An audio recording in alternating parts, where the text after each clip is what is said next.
can't tell you the amount of times where I've like cried thinking like, I should just give up. This is never going to work. I need to quit. On the weekends, I would go out shopping to get that hit, to get that high. And then Monday would roll around again and I'd be like, oh, I have to also pause and take stock of everything I have created to see, okay, if I'm capable of all of that, of course I'm capable of what's in front of me. Get dressed for yourself. You don't get dressed for anyone else. You get dressed for yourself and how you want to feel that day. Welcome to the Old Chicks No Shit podcast for midlife women who are ready to rewrite the rules and create their kick-ass next chapter. I'm Jennifer Arthurton, and each episode we dive into reinvention, resilience, and unapologetic pursuit of your best chapter yet. Because midlife is not the beginning of the end. It's simply a new beginning. Let's dive in. Today we're going to be talking about believing in yourself, believing in your vision, and transforming your life. Now, my guest today is Amanda Weil, who is a soul stylist, a speaker, and an international retreat leader. And along with helping both men and women like realize their full potential, really embody the life that it is that they want, she also has her own really inspiring journey, basically transforming her own life from, corporate executive to following her passion and really just like living into her dream. And that's what we're going to unpack today. So welcome, Amanda. I am so happy to have you here on the show with me. Thank you, Jennifer. It's so exciting to be back. Yes. And so for the listeners, Amanda was on a show, gosh, I want to say that's like 2 years ago. At least. Maybe longer. Yeah. Oh my God. Yes. Where, we talked all about her work and how style can literally transform you from the outside in. Mm-hmm. And we're going to touch on some of that today. But today I really want to dig into Amanda's story because Amanda and I are fortunate to be enough to be part of the same group together. And I get a front row seat to her journey. As she's been building this passion business of hers. And I'm super inspired by it. So I wanted to share her journey with you guys today because I know it will inspire you too. So, Amanda, let's rewind all the way back to when you were in corporate. What was it? Like where did that kind of first stirring happen for you wanting to take the step out of corporate and like start moving into something that you were passionate about?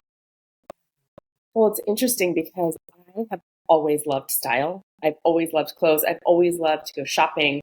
I've always been able to just look at something and say, oh, wear this with this with this. Like I was styling my Barbies back in the day. And so that's always the path I wanted to go in. And my mom had been in retail and home ec and, she had been in that industry. And I just remember her saying to me, hey, really, could you please go another route? It's really challenging. You don't make a lot of money. Like I want you to go another route. And so I thought, okay, great. You know what? I need to go into corporate America.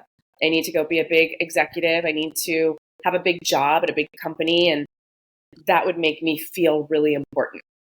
And so that's the route I took. And it was great. Don't get me wrong. I loved my corporate career. It was about 13 years in ad sales, branded integration, working at Yahoo, working at Sony, working with all the movie studios here in LA. I mean, it was such a fun career and I was having a great time. And yet there was always that just kind of like my soul whisper of like, hey, but really you want to do something in style. You want to do something in fashion.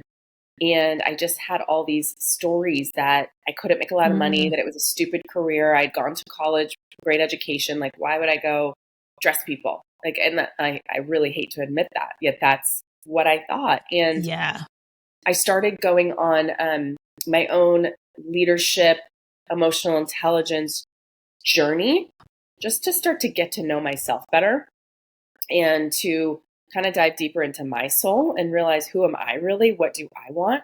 And I started to realize that I had a lot of these stories and that I was living a life that I thought I was supposed to be living. And yet it didn't really light me up anymore.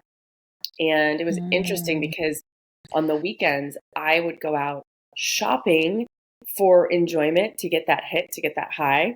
And then Monday would roll around again and I'd be like, oh, back to work. Okay, whatever I just bought over the weekend, that's gone. Right. Yeah. Yeah, I think I can really relate to what you're saying. And I bet a lot of people listening can, because often, we fall into our careers, or we're steered into our careers by other people's opinions or what we think we should do. And then we're in there and it's like, well, how do I get myself out to get like back to something that I love? Because I know I did that for the longest time. Like I'd be there, in a boardroom listening to a meeting and thinking, is this it? Is this like it? Oh my gosh, yes. Yes. And then, at the same time, I would be thinking, well, what else is there? Like I had no sense of possibility, no Right. frame of what else I could possibly do. So I would be like, okay, well, suck it up, get back to work. You got a job to do. Right. And this went on for like probably a good 5 years before I actually left my corporate job. It was probably about the same amount of time for me. And I would feel the stirring. And so I would think, oh gosh, you know what? I should just switch jobs. I should just go to a different company. And that'll probably help. Right. And so then I would go to another company. I would get like a huge pay raise, which would feel amazing. And then about 2 years in, the same thing. I would feel that like stirring of like, is this it? Is this it? Like there has to be more. Yeah. And I think for a lot of people, and for a lot of people also, when you've built this life for yourself and you're used to certain things and you have a steady income, although now I really understand that it's not steady because you can be fired at any time, right? Like when you have that steady income, it's the thought of like, wait, why would I give that up to start something new when I don't even know if it's going to be successful? How am I going to pay my mortgage? How am I going to pay my car payments? Like all of that. Yeah. Yeah. Oh, for sure. I mean, I remember thinking I'm never, ever going to make this amount of money again. Like it's just not possible. Right. Yeah. Because, and this was the thing, because like, we only know what we know. And when we are in this corporate bubble and our friends and our peers are in the corporate bubble with us, like that's all we see. Like it's all we live and breathe. And so anything that's outside of that just feels like a complete impossibility. Yes. Like it just doesn't exist. Yeah. Yes. And I would look at all these other stylists and see them like having this amazing time, like styling all these cool people. And I would just feel this like twinge of jealousy, just like this yearning, like, gosh, that's what I want. Like, that's what I want in my life. And I remember back then even thinking like, wouldn't it be amazing if I could just take people to Paris shopping, or if I could just travel and do these, like, I remember having all these thoughts. And that's when I first had the thought for my TV show, like over 10 years ago, like just all these. And I was like, gosh, that would be amazing, but how's that ever going to happen? So how did you start bridging that gap though? Like, okay, so you're there in the corporate world. You're like, I'm longing for this thing. Yes. What is the first step? Like, how do you begin to extricate yourself out of one and go for the other? So I decided to start styling on the side just to make sure, because I could style myself, sure. Yet could I style other people? Could I style different body types? I needed to make sure I was actually good at this. So I started working with a company. I'm sure so many people know the brand Cabby, which is like in-home trunk shows. And you bring the collection, people invite their friends, you style. So I started working with that company to really get my understanding of the styling world. And I was doing that on the side while I was also working at Sony. And I think I did that for about 2 years, side by side. And that's when I realized, okay, wait, I know what I'm doing. I really love this. I can totally style women. And then I started playing a little bit with doing closet detoxes for people or helping them create outfits. So I started just kind of playing around to see the different avenues. And that's when I was like, okay, I think I can do this. I think it's time. Although I still in my mind had a timeline where I was like, okay, I got to wait through the end of the year because I want to complete my benefits. I've got all these doctor's appointments coming up. Like you're planning, right? Like I'm planning all the things. And what's really wild is that the universe essentially was like, you're taking way too long. And they put something in place where I ended up having a mutual separation with Sony, and which gave me a little bit of a package, which allowed me to then feel more confident to go do this. So I ended up walking away a lot sooner than I thought I was going to. which was scary. And looking back, I'm like, oh gosh, I don't know if that was really the smartest thing yet. You know what? It was my journey. So I jumped. Yeah. Yeah, I gotta love the way the universe works, right? It's like you're like, okay, stop dragging your feet now. We're gonna pick you Yes. up and plonk you over there. Yes. So because as you're talking, I'm thinking, as you start opening the door to doing this thing that you love on the side, and this was true for me. Once you start doing that thing, you can't step back from it. Like once you open the door and you feel that feeling of like, I'm doing something that feels so aligned with me, like my soul is so happy doing this, you can't close that door I again, know. You right? can't. You have one way forward. You have one way and it's forward. That's it. Absolutely. And I knew I wanted more. And that's when I knew that I needed to launch my own business. Like that's when I knew like, okay, this is great. I can keep working with Cabby for a little bit longer. Yet I get to launch my own business because there was just something in me. I never thought I wanted to be an entrepreneur and run a business. Yet once I had the taste of that, I was like, wait a second, I can do this. And I had all this amazing corporate background from my years and years and years, in that. So I had the understanding and the backbones of how to run a business. Obviously, that once you start, there's Yeah. so many things you didn't realize.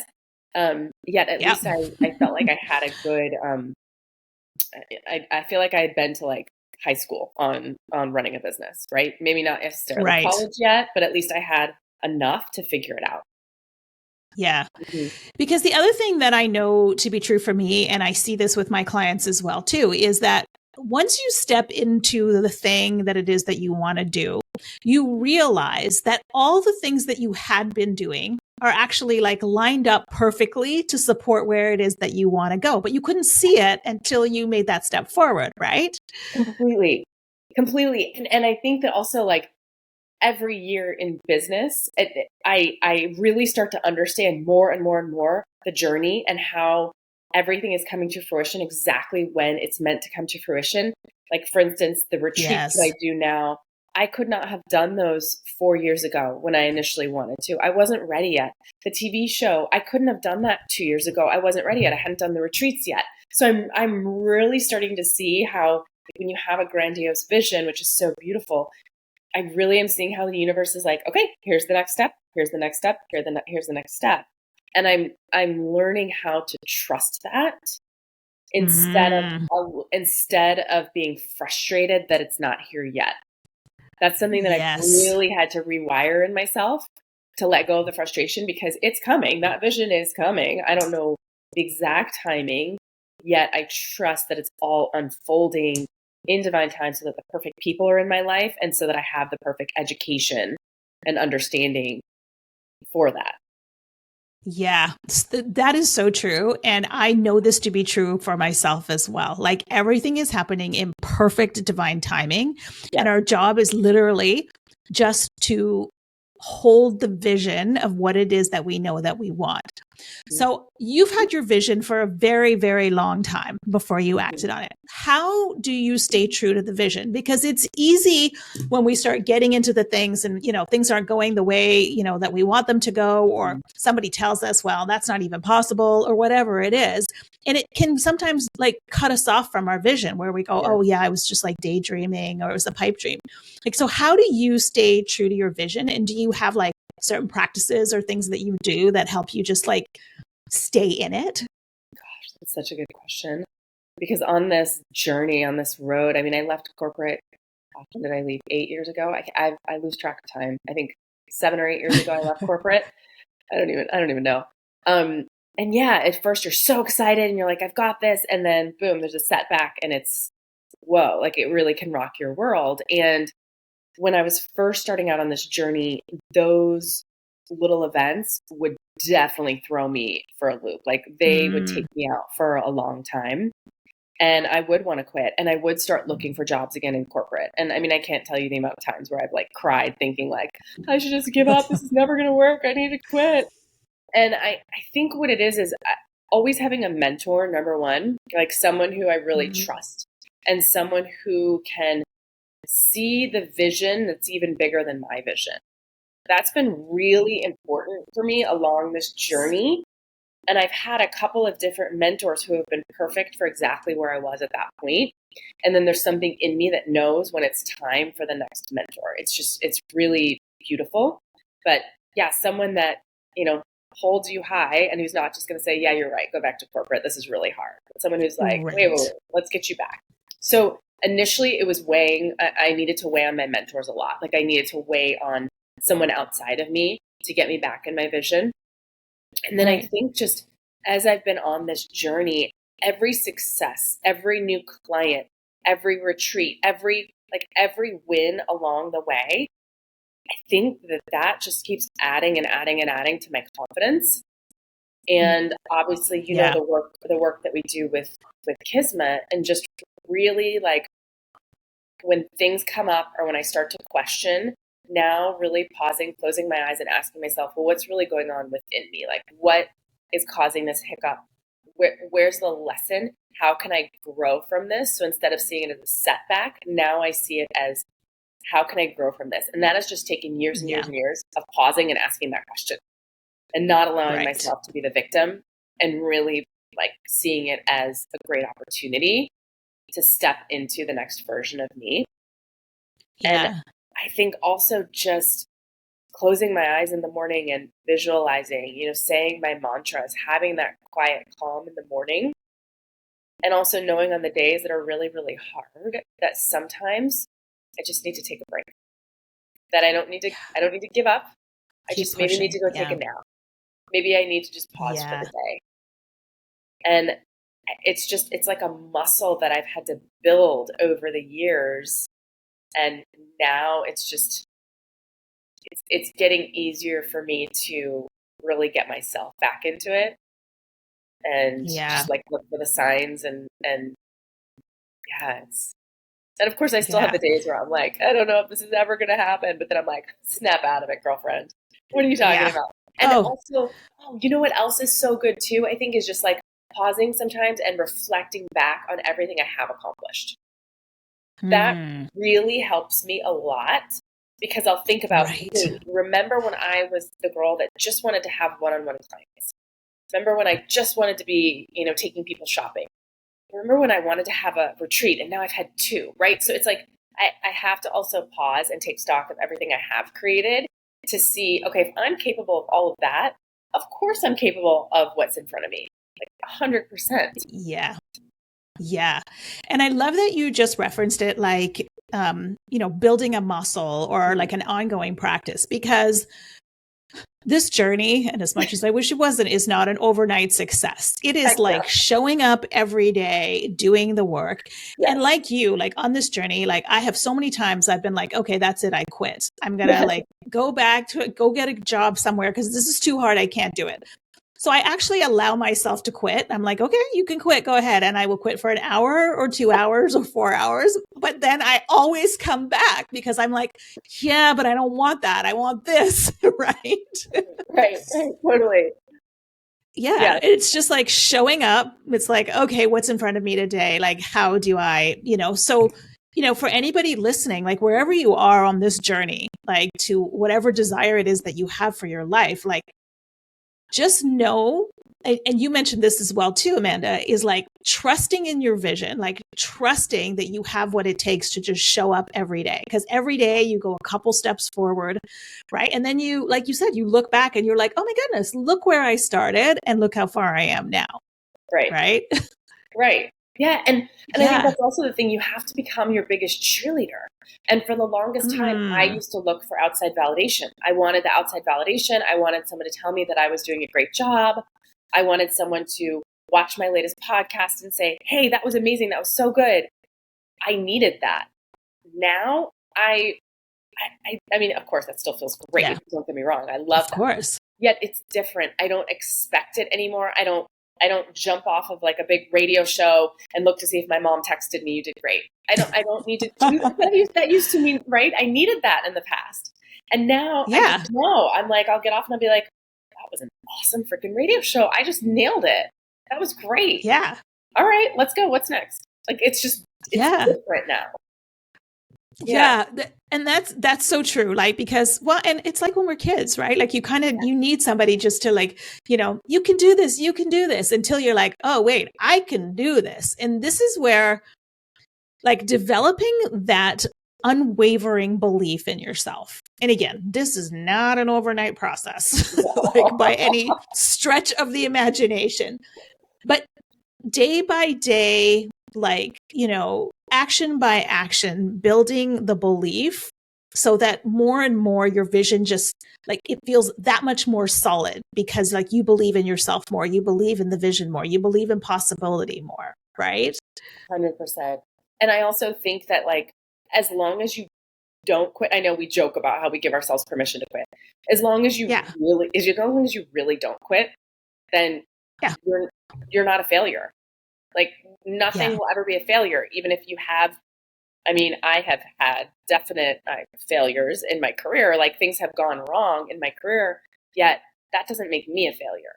It just means that I had not done that before. That was something new. And now I actually look at it as like, hey, great job. You tried something new. It didn't work the way you wanted it to. And that's okay. Let's just tweak it moving forward. So as long as you don't give up, you are going to get there, wherever there is for you. The journey is just going to look not the way we ever thought it was going to look, which is what's kind of exciting to think about it.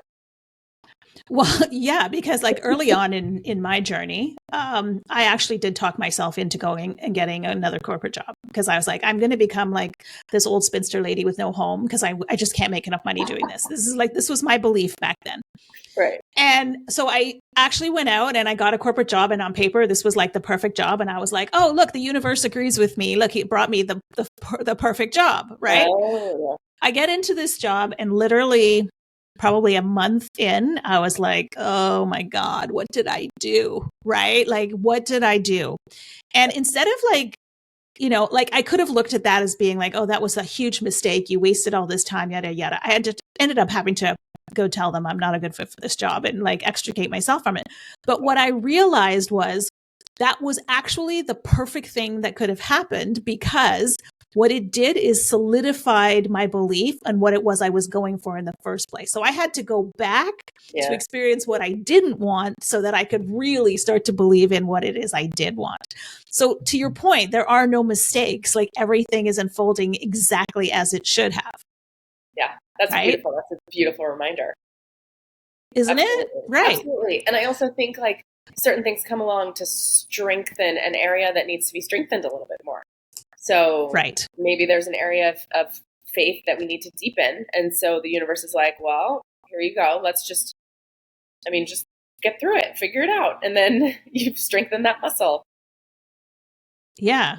So from you going from the corporate world, so corporate executive, and now, I mean, can you see yourself as anything other than Amanda the soul stylist? Like, I mean, that belief of you being a soul stylist is so ingrained in you now. There is just like no other possibility, right? Yeah, it's so interesting because I think about that sometimes where I'm like, gosh, what would I even go do? Like, would I go, I don't even know. Would I go work at a clothing brand, and but what would I do, right? Because I'm such a visionary and I like have all these ideas. No, I don't see myself as, I mean, I see myself, of course, as like a speaker and the retreat leader and like all the other things, yet 100% I'm a soul stylist, and I just see it now as expanding into that in a bigger way. Like my whole thing now is obviously I work mostly one-on-one with my clients unless I'm taking them on retreats where I get to have a larger group. Yet now where my mind is going is, how can I be in front of more people to inspire even more people? So now I'm thinking like, what are the big stages? What are the, I just launched my podcast. What's the TV show? Like, how can I get this message and this vision of the importance of style and using it to really create the next version of yourself? How can I get this in front of everyone so that the masses realize that style is for everyone, that it's not just for the ultra wealthy or the celebs, that like everyone gets to have this and everyone gets to feel authentic in how they're showing up. So that's more where I'm thinking like, all right, what's the TED Talk? What are the stages? What are the, right? So it's expansion in that regards. Yeah. So tell our audience, what exactly is soul style and what does it do for people? Yes. So as a soul stylist, I always say that I guide my clients to get clear on who they truly are. So what is that inner essence within, that inner essence of magnetism, joy, prosperity, abundance? Because we all have that. And, we go through life and maybe we get stuck in our ways, or maybe, society has, crept in and we've created some false beliefs about ourselves. So how do we get back to your true inner essence? And then let's get clear on what it is you want to create in your life. What's your big goal? What's your vision? What are you stepping into? And who is that man or woman that has already achieved and realized that vision? Because it's from that place that we then get to create your style so that you are actually being that person now before it even comes to fruition. And I know you understand this, that it's not about the like wait and then be. It's like the be now, and then what you want is going to come to you.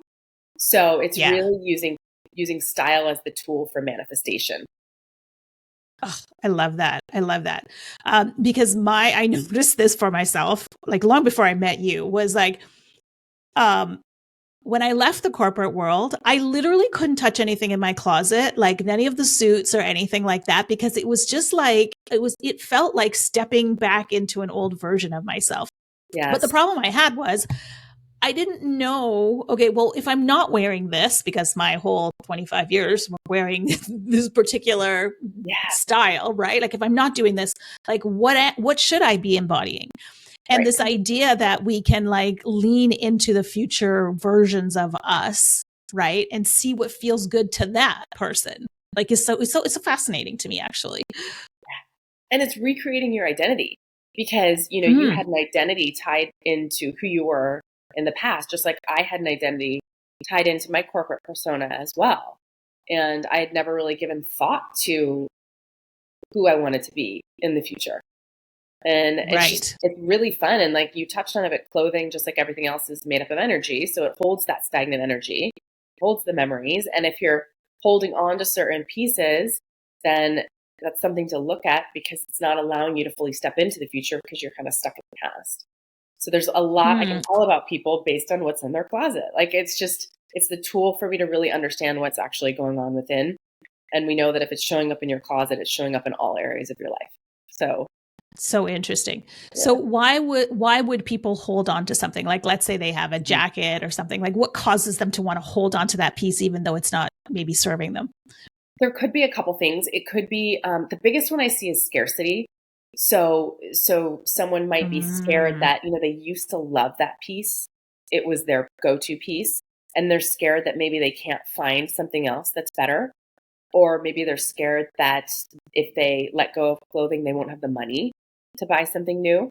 That comes up a lot. So like scarcity, and then that oftentimes that ties back to people's childhoods. Like we're able to really go back to their childhoods and how they were raised, and it's very interesting for them to just like have that aha and start to let that go. Another thing, sometimes like worthiness pops up. Like, am I worthy of having new things? Do I really deserve it? Because maybe you've left a career and you're launching a new one and it's not quite the success that you want it to be yet. So you're like, well, but if I'm not making the money yet, do I deserve to buy myself something new? So that's like a big, we're tying our worthiness to a certain like success versus just waking up and deciding that we are worthy. So, I mean, so you see through clothing the mindset or the belief or whatever it is, that it's actually holding them back, not just in their closet, but literally in their life. 100%. Like I read between the lines, right? Like I read between the lines and I see what's going on there. And then I'm just able to realize like, okay, I have some questions for you, right? And I always do it with so much love. And it's just like, let's get a little curious here. I have some questions. And we're able to start to tie it to other areas of their life where this is showing up.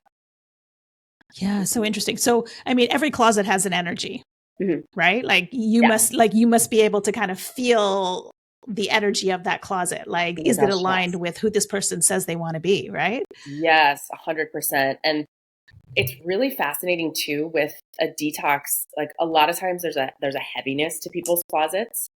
And after we move through, after we do the work and after we release the pieces, certain pieces, you go back in and there is just such a lightness. Oh my gosh, it feels so different. And oftentimes if I'm in person, I'll do a little like clearing in their closet and I'll just ask them to come back in and see what they feel. And you can just see, honestly, like the exhale and the shoulders drop. And you see, like I see my client's demeanor completely change from before to after. And once they start allowing the release in their closet, they'll literally message me the next day and be like, all right, I was so inspired. I went and did my office. I went and did the kitchen. I went and did this. And they're just able to start releasing all these things. And then the kids, we just did the kids room and I'm like, oh my gosh, right? And then a lot of clients will start with that and then they'll release weight or, they'll like, yeah, it's like, because emotionally they're still holding on to something. So once they start to release that in the physical, it starts to get released in, within as well, like emotionally. Yeah. Yeah. So the energy of what I hear you saying is the energy of the things that we put on our body every day is like, that's like kind of what's leading, right? Like, so if we're dressing, maybe we're dressing to hide something, or we're dressing because, we're like worthiness or like whatever it is, like that energy is what we are taking out into the world. It's like leading us into the world. 100%. And 100%. That's why I always say you get dressed for yourself. You don't get dressed for anyone else. You get dressed for yourself and how you want to feel that day. Because when you then leave the house, or even if you don't leave the house, you're still always manifesting. Whatever energy you have on your body and whatever intention you've gotten dressed with, that's exactly what you're bringing out into the world. And that's exactly how people are going to perceive you. Right. So and what's going to be reflected back. Yeah. Exactly. Life is a mirror, right? So if we're feeling joyful and like we're wearing this cute like jacket and we go out and we're feeling all playful, you're going to just start receiving compliments. People are going to be playful with you. It's exactly what you're going to receive back. Yeah. And I want to come back to something that you said earlier on about, it's actually not about how much you're spending on your clothes though, right? Like it can be done at any budget. Absolutely. Yeah. You don't need to do all designer. Like it does not have to be that at all. It really, the most important thing is, does it map back to your style vision? Does it map back to your life vision? Does it make you feel a certain way? Does it allow you to step into what's next for you? And that can be done at Target. That can be done at thrift stores. There's so many ways. And maybe it's just, if you don't have a large budget, maybe it's just buying one thing that for now makes you feel like that version of you. Because the more you wear it and the more you emulate that, you're going to start to attract in the things that you want, and the money will start flowing to you, right? Like things are going to start shifting for you. Yeah. Yeah. Because you've made a big energetic shift. Exactly. Yeah. Yeah. So fascinating, isn't it? So I love it. Your journey from corporate to, styling people one-on-one, to TV show, international retreats, on into the fashion capitals of the world. How has your style changed on this journey? I feel like my style is always changing. And I mean, for everyone listening, you guys, I have days where I hate everything in my closet too. Like I totally have those moments where I'm like, I have nothing to wear. Oh my gosh, I hate everything. I need a whole new wardrobe. And then sometimes I just need to like pause and like look at Pinterest for a little bit, get inspired, go back in, mix and match things. And I always say to everyone, it's a journey. Like revamping your style is a journey. It's not an overnight thing. That would just be way too expensive. And also, we're always changing. Our energy is always shifting. Our vision is always maybe changing a little bit. So your style is always going to be changing. So I think that it's literally like a gradual process every day. So I feel like with my style, it is always shifting too. And now I'm really focused on investing in higher quality pieces, having less, but maybe spending a little bit more on an amazing leather jacket or an amazing blazer. And then knowing that I'm just going to wear that a ton of times, and that's okay. So I don't feel like I need as much anymore. I would rather have like key pieces, and I am starting to play a little bit more with designer. Like I've always been into, as you know, like designer bags and the designer shoes, and now I'm playing a little bit more even like some of the clothing. Like, okay, do I want a Dior sweater? Right? I've never, starting to dabble a little bit more with that. But then just knowing like, okay, if I'm going to do that, then there's 5 other things I'm not going to buy right now because got to look at the budget. Right. Or you can do the high-low thing, right? Like you're like, 100%. Okay, I just won't spend as much on the accessories or, what I'm wearing underneath or whatever. Yeah. Yeah. No, a Hanes white t-shirt, like a Hanes tank top, right? Like there's certain things that are worth it to invest in. And then there's other things that it's just, you don't need to. You can still get like organic cotton, or you can still get cotton, right? Or whatever material you want, but it doesn't have to be designer. Yeah. Amazing. So you just launched the podcast. What was the impetus for the podcast? It's funny. I've been working with I've had the same virtual assistant for so many years, and I do a ton of video content. I was doing a ton on YouTube. I was, doing a lot on the socials, and she's been saying for years, you really should have a podcast. Like, I really think it would be great for you to have a podcast. And I was always like, I don't have time for that. Like, I got other things going on. I don't have time for it. And for whatever reason, this year, I finally was like, you know what? I'm going to do a podcast. And again, I understand seeing how it is all making sense, because the podcast is a little bit of preparation for the TV show. So it's like things are just really starting to fall into place. And also I have really cool connections all over the world, because I meet all these amazing designers when I'm traveling on retreats. And so now I've got really great people that I want to bring on the podcast, because I want to share their story, because I want you to hear about the dressmaker in Milan. I want you to hear about the jewelry maker in Tel Aviv. I want to bring these people to the world, because I find them so fascinating. I find their stories so fascinating. So now I'm just excited. And I also feel like, the world is ready to look at style in a different way, to look at it with such intention, to understand the energetics, to understand the deeper spirituality with clothing. So I feel like it's just the time. And I feel like it's like the style awakening, it's time. Yeah. Well, I mean, I think it's almost like the perfect storm too, because as we kind of backlash against fast fashion and, being, the ecosystem and the damage that it's doing, to the planet and things like that, like it's the perfect time for people to be like, okay, I'm going to start investing. I'm going to be intentional about what I buy. I'm going to start investing in the things that bring me joy. And so, I think about this a lot for myself, right? Like I can't buy any more H&M or any of those. Like I literally can't do it. No, please. Right. No.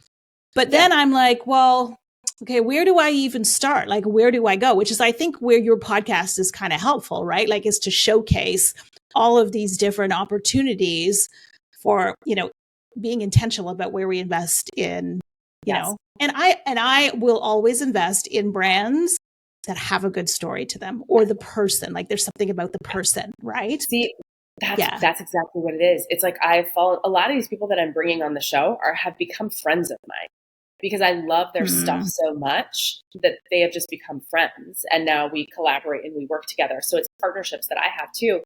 And I think that is so important, because you think about, we've been talking about the energy. So then think about who's actually making your pieces. Are they being made in a sweatshop? Right. Or are they being made by hand by this beautiful designer? And maybe you're paying a little bit more for that, yet you're feeding her children. And, it's just like, it's so different when you start to think of it from that perspective. And I think it is so, so important to really get the word out, because people are still being brainwashed about, what's happening at like the Sheins and the H&Ms and like all those. Yeah. It's so true. And I also think, specifically like in this chapter of our lives, like in midlife, and, we're thinking about our future, and we're thinking about how we want to feel in our lives and how we want our lives to serve us. Like, we almost owe it to ourselves to, and I say this about finding meaning and purpose, but we also owe it to ourselves to be true, like to have that sense of meaning, like in all of the things, right? Like, I'm not just buying products, I'm buying something, like a piece of art, right? Yeah. Yes. 100%. Yeah. And also I think it's important, with fast fashion and look, don't get me wrong, I still do sometimes go to Zara and shop. They're like the one where I still will sometimes go and check things out. But with Zara in literally every single city around the world, we can all buy the same thing, essentially. Like, you go travel to Europe and everyone's wearing the same New Balance sneakers and the same, like, it's like, it feels like there has become this homogenization of style because of fast fashion. Also, I think that's because of the internet, because of social media. I totally get it. Yet I also have this passion within me for a resurgence for local brands, for a resurgence for uniqueness, right? For a resurgence for people to find something at this store in Milan that they're never going to get anywhere else because that's so cool and it makes them so unique. And so that's really another part of me doing the podcast and then eventually the TV show is really to bring that back and like celebrate the culture and understand why people dress the way they do in different places around the world and to celebrate that instead of feeling like we all have to look exactly the same. Yeah, because there is nothing worse than like every once in a while I'll venture to the mall. It's a very infrequent thing. But like you walk through the mall and you're like, it's the same thing in every single solitary store. And I'm like, I don't want to wear the same thing that everybody's wearing. Like I want like unique pieces, right? And because I am unique and as I discover more of myself and as I, love on myself more and like really appreciate myself, I want things that feel that way to me. Right. So dressing myself in copy cutter, fast fashion, just doesn't feel right. 100% agree. Yeah. And it's okay to use certain pieces. Like, don't get me wrong. Like the gazelles and the sambas, like they're so hot right now. Okay, cool. Yes. I own some gazelles, of course. However, I'm going to style them completely different than the way that I'm seeing other people styling them, or I'm going to get a crazy wild color because that's me. Right. So I'm going to do it in a little bit of a different way to still put my spin on it. So you can still be on trend if you want to be. You don't have to be on trend ever. But if you still want to be on trend, there's a way to spin it and still put your personal edge to it so that you stand out. Right. Yeah. Yeah. That's amazing. Amazing work. So can you give us an idea maybe from one of your clients about how fashion has transformed them and their lives? Oh my gosh, where do I start?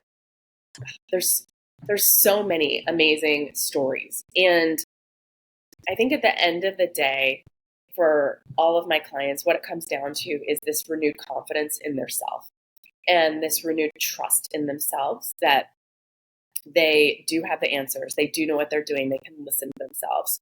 So for some of my clients, that might look like, they used to not feel like they could be in a room and ask people to invest money with them in their business. And now because of the way that, she's dressing differently, she's showing up differently, she's now networking with billionaires, right? So there's things like that where it just like allows people to build their wealth because they're showing up in a different way. For other clients, now they're going on a lot more dates because they feel a certain way. And so they're attracting in potential partners. Gosh, I'm trying to think of a bunch of others. For others, as I've mentioned, they've ended up losing weight because instead of waiting to lose the weight to start to wear things that they like, they start wearing the things they like now and they start to feel better about themselves. And so the weight just starts dissolving. Yeah. So and when you feel better about yourself, you take different action. Yes. Right? Like, yeah, it's true. The action that you take comes from a feeling about yourself. And that's, so agree. 100%. So if there is a woman listening now who maybe she's in a corporate job or somewhere where she's like, this is not serving me anymore, and I have this longing to do whatever it is, what is the one piece of advice that you would give to that woman right now? Allow yourself to pursue it. So that might look like taking a course if you need to strengthen a skill, right? Or it might look like starting to do it on the side. If you want to be a coach in some way or you want to study nutrition, right? Start to take on clients on the side. Allow yourself to at least get started.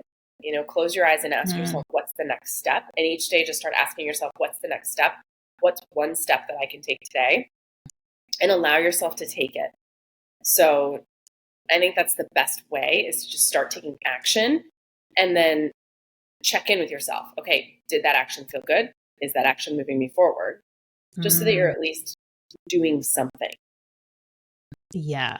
And I always say, because it can be scary, right? So I always say, take the tiniest possible step that you can take in the direction you want to go. Yes. Right. And then, you take another tiny step and then you take another tiny step. And before you know it, you're like, oh, this is starting to feel really good to me. Like you're just feeling your way into it. Right. Rather than like trying to take a giant leap, like, okay, I'm going to quit my job tomorrow. And then your brain fires off all the fears and doubts. And one little step. Yeah, which is exactly the way that you did it, right? Like, it's like, I'm going to go with this company, like, Cabby, I'm going to, start slowly and try it on for size, which is, Yeah. again, once you try it on for size and that door opens and your soul goes, yeah, this is it. You can't close the door. Like, you literally cannot close the door. Absolutely. Yeah. I did I did my baby steps, and then all of a sudden it was like, no, you're going all in. So that was where it was kind of like, whoa, but that's okay. Yeah, but that's what happens, right? Yeah. The universe is like, oh yeah, we're going over here now. Bunk. Oh, this has been a great conversation. Thank you for sharing your journey with me and with my listeners. It's super, super inspiring. I cannot wait to see what comes next for you. You've got the retreats, you've got the podcast. There was a TV show in your future. Like, how exciting is that? So, like, what's the dream beyond the dream right now? So, I feel like the TV show is kind of I guess that's like the big dream. The dream beyond that then is a clothing line and jewelry line. Ooh. And that has to see that for you. It's all the steps, because that ties back into the TV show. So it's like all the steps. But yeah, that's the biggest one beyond, I would say. Mm-hmm. I love it. I love it. So great. Well, thank you so much, Amanda. I love this conversation. To those of you listening, if you like what you heard today, please go give us a rating or a review, or even better yet, the greatest compliment you could give us would be to pass this episode on to a friend, a sister, a cousin, anybody that you think would get something out of it, especially if you know somebody's thinking about maybe making a transition and that Amanda's journey could inspire them in any way. Please, please, please share this episode. So until next time, thanks for listening to the Old Chicks No Shit podcast. If you like what you heard, the greatest compliment you could give us would be to comment below and subscribe. Or better yet, you could share this episode with a friend, a relative, or somebody you think could get something out of it. And remember, midlife is not the beginning of the end. It's simply the beginning of your kick-ass next chapter.